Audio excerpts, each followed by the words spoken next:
জিয়াউর রহমান, যিনি বাংলাদেশে by far, to my understanding, যে আমি কিন্তু কখনো বিএনপি রাজনীতি করি নাই, কিন্তু আমার সামান্য পড়াশোনাতে আমি দেখেছি যে এই রাষ্ট্রটাকে রাষ্ট্র বানাতে চেয়েছেন, এই রাষ্ট্রটাকে সবার করতে চেয়েছেন।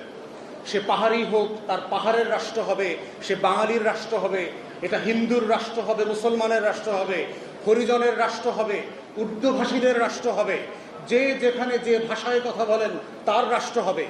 এই যে সার্বিক জাতীয়তাবাদ, কম্প্রিহেন্সিভ ন্যাশনালিজম বলতে যেটা বোঝায়, সবাইকে অ্যাকোমোডেট করে একটা বাংলাদেশ গড়বার যে লড়াই, যেটাকে আমরা স্টেট বিল্ডিং বলি, নেশন বিল্ডিং বলি, জাতি গঠনের যে রাজনীতি, এই রাজনীতিটা বাংলাদেশে একমাত্র বুঝেছেন, করেছেন, এবং ব্যক্তি জীবনে এটার একদম এমবেডিমেন্ট ছিলেন, যেই তার আপাদমস্তক এই রাজনীতিকে ধারণ করতেন, সেরকম একজন মানুষ ছিলেন শহীদ প্রেসিডেন্ট জিয়াউর রহমান।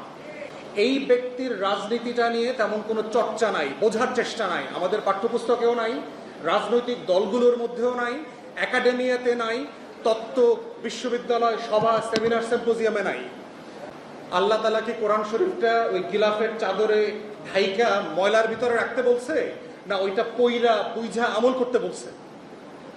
তো জিয়াউর রহমান হচ্ছে আমাদের এমন একজন নেতা যারে আমরা ব্যানারের ভিতরে ঢুকাই দিছি, ফেস্টুনের ভিতরে ঢুকাই দিছি, মাজারের ভিতরে ঢুকাই দিছি, কমিটি কইরা কইরা আমরা ওইখানে ফুল দিতে যাই, কিন্তু ওই কমিটিটা জিয়ার রাজনীতিটা বোঝার চেষ্টা করে না, যে কেন এই কমিটির দায়িত্বটাকে, শহীদ প্রেসিডেন্টের কোন রাজনীতিটাকে আমার এই 2 বছরের কমিটি ধারণ করবে, আমরা আগামী 2 বছর প্রেসিডেন্ট জিয়ার কোন কোন কর্মসূচিগুলোকে আবার জনগণের কাছে নিয়ে আসবো, মানুষের করে তুলব। এটাই তো বাংলাদেশ। উনি তো ঢাকাতে বসে ক্ষমতা দিয়ে পলিটিক্স করতে পারতেন, ওনার উর্দি পরে, প্যান্ট শার্ট পরে, জিন্স আর গেঞ্জি পরে, কোদাল দিয়ে তো মাটি কাটার প্রয়োজন ছিল না। তাহলে উনি কেমন জিয়া ছিলেন? উনি ক্ষমতা দিয়ে তো শাসন করেন নাই, উনি তো স্তুতি করতেন না, ওনার কোনো বক্তব্যে দেখবেন তেল মারা স্তুতি নাই, স্ট্রেট টু দ্য পয়েন্টে কথা বলতেন। আমার গ্রামকে তৈরি করতে হবে, আমার প্রত্যেকটা গ্রামকে একটা খামার বাড়ি বানাইতে হবে, এখানে মুরগি হবে, এখানে হাঁস হবে, এখানে মাছ চাষ হবে, এখানে গরু ছাগল থাকবে, প্রত্যেকটা পরিবার স্বাবলম্বী হবে। কারণ আমার প্রত্যেকটা পরিবার যখন স্বাবলম্বী হবে, আমার রাষ্ট্র স্বাবলম্বী হবে, আমার অর্থনীতি স্বাবলম্বী হবে। এবং এটা ভেবেছেন বলেই বাংলাদেশের আজকের অর্থনীতিকে যেই ভিত্তিতে উনি দাঁড় করিয়ে দিয়েছেন, এরপরে বাংলাদেশে গত 40-44 বছরে এখন পর্যন্ত অর্থনীতির নতুন কোনো বলার মতো কোনো সেক্টর তৈরি হয়নি, এখনো তৈরি হয়নি। তাহলে সেই কথাগুলো কেন আমরা বলছি না?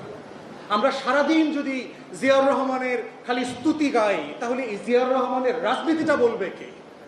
এই জন্য আমি বোধ করছি বাংলাদেশে আজকে 24-এর গণ অভ্যুত্থান পরে যেই মানুষটাকে, যেই রাজনীতিটাকে, যেই রাষ্ট্র প্রকল্প, যেই জাতি গঠনকে আমাদের সবচেয়ে করে বেশি বোঝা দরকার, বেশি করে প্র্যাকটিস করা দরকার, আমাদের কর্মসূচিতে, আমাদের রাজনৈতিক আন্দোলনে আসা দরকার, সেটা হচ্ছে শহীদ প্রেসিডেন্ট জিয়াউর রহমানের সেই 3.5 বছর গোল্ডেন টাইম ছিল বাংলাদেশের ইতিহাসে।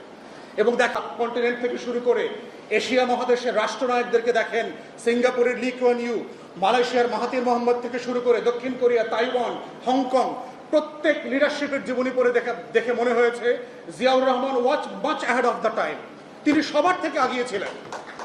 শুধু আমাদের বদনসিব যে আল্লাহ তাআলা তাকে আমাদের মাঝে রাখেন নাই, এই জাতির বদনসিব। এই জাতির ভিতরে এত মির্জাফর, এত লেন্দুব দর্জি, দলের ভিতরগুলোতে, প্রত্যেকটা দলের ভিতরে এত বেশি শত্রুরা, আধিপত্যবাদ দিল্লির ঢুকে গেছে যে জিয়াউর রহমানের মতো নেতাদেরকে এই দেশে বাঁচতে দেওয়া হয় না, তাদেরকে নেতৃত্বে আসতে দেওয়া হয় না। জিয়াউর রহমানকে যারা বুঝবেন না, জিয়াউর রহমানের রাজনীতি যারা ধারণ করতে পারবেন না, তারা যে ব্যানারে আসেন, যে নামে আসেন, যেই গণ অভ্যুত্থান বিক্রি করেন, আগামী দিনের বাংলাদেশ আপনারা নেতৃত্ব দিতে পারবেন না। আজকের 24-এর রণাঙ্গনে যারা জীবন দিয়েছে, তারা কিন্তু ঠিক ওই রাজনীতিটাই করতে চায়। আমরা যখন বাংলাদেশ 2-এর কথা বলছি, আমরা কিন্তু জিয়াউর রহমানের সেই রাষ্ট্র বিনির্মাণের প্রকল্পের কথা বলছি, জিয়াউর রহমানের মতো স্বনির্ভর অর্থনীতির কথা বলছি। আমরা যখন দায় দরদের নতুন বাংলাদেশের কথা বলছি, আমরা বলছি দিল্লির আধিপত্যকে মুক্ত করে লেন্দুব দর্জি মুক্ত, মির্জাফর মুক্ত বাংলাদেশ করতে। ওটাই জিয়াউর রহমানের রাজনীতি। আজকে বাংলাদেশের ঘরে ঘরে দেখবেন মির্জাফর, জগৎ শেঠ, উমিচাঁদ, রায়দুল্লভ, কৃষ্ণপদ রায় চৌধুরী আর ঘসিটে বেগমরা ক্ষমতার মসনদ নিয়ে খেলাবেলা করছে। এই সময়টাতে যাকে সবচেয়ে বেশি ধারণ করা দরকার সেটা হচ্ছে দিল্লির আধিপত্যবাদের বিরুদ্ধে প্রতিদিন প্রতি রাতে যিনি বাংলাদেশকে তৈরি করেছেন সেই ব্যক্তির নাম হচ্ছে জিয়াউর রহমান। এটাই আগামী দিনের রাজনীতি। আজকের শাহাদাত বার্ষিকীতে আজকে আমরা এটাই ধারণ করতে চাই, বলতে চাই যে শহীদ প্রেসিডেন্টকে আবার জীবন্ত আকারে তার আইডিয়াস, তার রাষ্ট্র প্রকল্পের জায়গায় তাকে ফিরায় নিয়ে আসতে হবে। স্তুতি, পূজা এবং তার নামে স্লোগান দেওয়ার বদলে তার রাজনীতিটা যেন আমরা বাস্তবায়িত করতে পারি, সেটাই হচ্ছে আজকে শাহাদাত বার্ষিকীর মূল